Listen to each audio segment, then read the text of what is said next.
যে তাবলিগের যে বিবদমান দুটি পক্ষ, যে দুটি যে পক্ষ বলা হয়, আপনারা মিডিয়া যেটাকে বলেন জুবায়েরপন্থী কিংবা সাদপন্থী, তো বিগত সরকার জুবায়েরপন্থীদেরকে ওই কাকরাইল মসজিদ দিয়েছেন 4 সপ্তাহ এবং ইজতেমা প্রত্যেক বছর ওনাদেরকে প্রথমে করতে দিয়েছেন।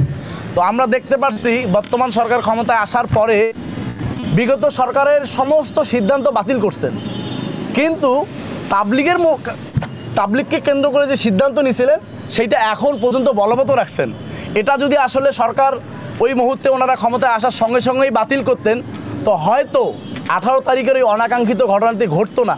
তাই আমরা এটা বলতে চাই সবাইকে যে বিষয়টা হচ্ছে যে আমরা এটা আর চাই না, যেহেতু আমরা একটা অনাকাঙ্ক্ষিত ঘটনা দেখছি, ওখানে 3 জন মানুষ মৃত্যুবরণ করছেন।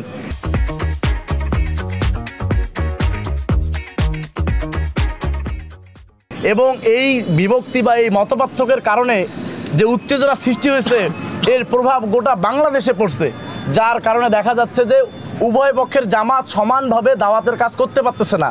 উভয় পক্ষই যেন তাদের সর্বোচ্চ মুরব্বীদের নিয়ে যার যার কার্যক্রম অর্থাৎ জোর, ইজতেমা ও অন্যান্য আমল পরিচালনা করতে পারে তা নিশ্চিত করা।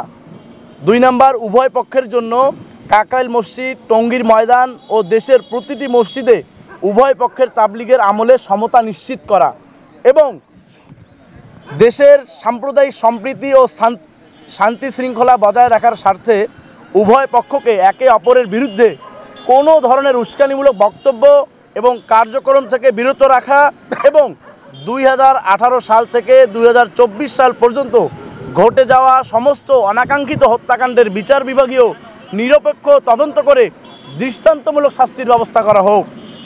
আগামী 20 জানুয়ারির 2025 তারিখের মধ্যে উপরোক্ত প্রস্তাবের আলোকে দৃশ্যমান কোনো পদক্ষেপ গৃহীত না হলে বিগত 18 ডিসেম্বর 2024-এ স্থগিতকৃত প্রধান উপদেষ্টার বাসভবনের সামনে অবস্থান কর্মসূচি দেশের সচেতন ছাত্র সমাজ এবং সচেতন নাগরিকদের নিয়ে আবারও জোরালোভাবে পালন করতে বাধ্য হব। ইনশাআল্লাহ, অবশ্যই অবশ্যই।